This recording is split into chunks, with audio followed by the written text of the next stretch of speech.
Hello everyone and welcome back to HERORC. It's the same day, same channel, but a different time. About another 20 more minutes it'll be a different day, but I wanted to get this last video in before I just hate surrendering to go back to work, even though it supports my hobby. I haven't framed today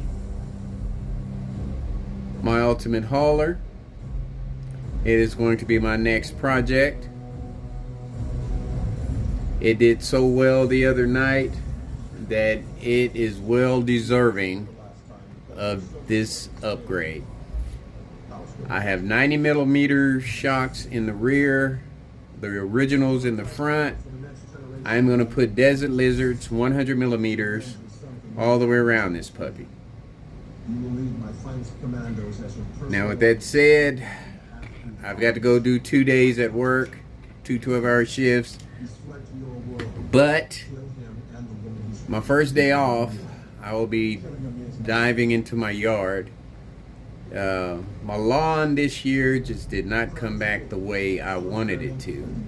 I mean, so many weeds, and I think it's due to thicket buildup, which I mentioned in my other video. So I've got all of that cleared up. I need to fertilize again, and then I need to mow the back. But once I get that done, I will come out here and tackle this project.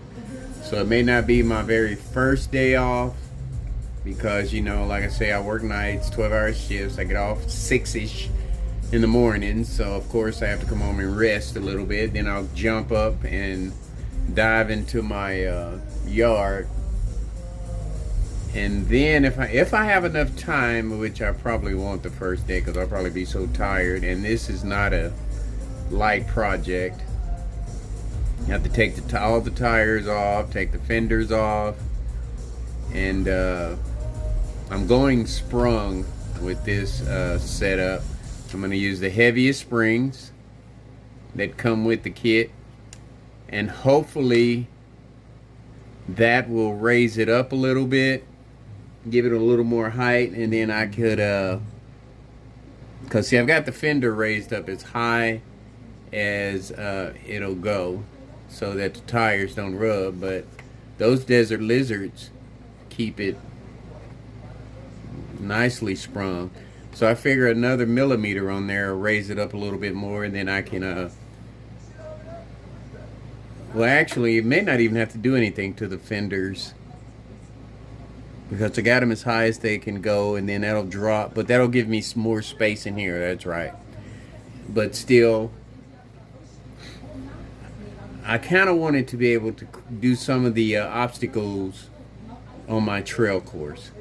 So if it's raised up a little bit with 100mm, and then I can, because let's see, let me make sure I'm thinking this through right. Then I can raise the fender up some, and that'll give me a little more clearance, and I'll be able to take it out there on my course, because, you know, I might have to do a rescue out there. You know what I mean? Anyway, that's where I'm at, and I just had to get this last video in. And like I always say, folks, much more to come. Oh, one other thing. I lost the reason why I wasn't getting good steering on the Challenger, I lost one of the drive shaft arms in the front. So I got online and started looking, and they have metal setups. So I'm not going to dive into that right away, because I mean, it'll just pile up with the stuff that I have over here. So, and then I have other vehicles I can drive besides that one, and at the same time I'm learning. They have metal everything. You can pull all that plastic off of there and just go metal. But I'm thinking too, with the metal, it's going to make the vehicle heavier, and it'll lose speed. And I don't want to change any of the electronics in it. So I'll probably, and they said that those arms are good. The metal arms are good because, and they said it that they won't pop off doing crashes. So, and I did crash it, and I looked it over pretty good, and that's how I found out that was missing. And I cracked my bumper in the front on the driver's side. The spoiler, the front fender spoiler got cracked on the driver's side, so I Gorilla taped it. But they have so many different bodies that you can buy and swap out, and they don't really cost that much. Well, eBay has them cheaper than Kyosho. I actually went to the Kyosho site, and I didn't check out Amazon to see if they had any Kyosho parts, but Kyosho is one top dollar for their parts. So at least I know that I can get everything situated and fixed. And then that pamphlet that I have has all the numbers in it, so I just go into Kyosho, punch in the number, and it brings up the part I need. So it'll be a garage queen for a minute, because like I said, I got other vehicles, and I will not be doing any more runs out in the front of my house because of curves. These cars are just too fast for out there. I need to be and there's not enough room to like if I was out in the country somewhere on a farm road, that would be cool. Like Hello RC and Easy Boy, they got the perfect setup, for that. Curves is the biggest issue, and that's what I was nervous about, because like I said, that thing is fast.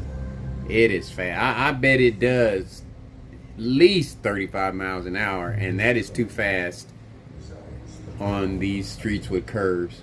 And that's how I crashed it. And then I looked at the Camaro. I scarred the bumper all up on it. So I cleaned it up and put it back up on the shelf, and I got the Challenger all cleaned up, and it's gonna be a garage queen for a minute. I'll swap them out, move them around, but just kind of letting you know where I'm at. And I need to get out and find me a place where I can just open them up and just let them do what they do, what they're designed to do. But anyway, as I started to say earlier, much. Oh, one other thing. I can take my bashers out front because they're made for that. So, and I really don't have to take them out front. I can do them in my backyard. They handle grass and all of that stuff anyway. So I'll be doing more runs with my bashers instead of my speedsters until I find a good spot where I don't, damage and mess them up. Because they're nice looking vehicles, and you don't want to bang them all up. You'll be replacing parts all the time. I will be replacing parts every time I drive it out there out front. Because there hasn't been a time that I didn't crash, each time I've driven one. So, no more speedsters out front with the curves. Bashers in the backyard. So, as I started to say 2 times, much more to come. And folks, take care of yourselves.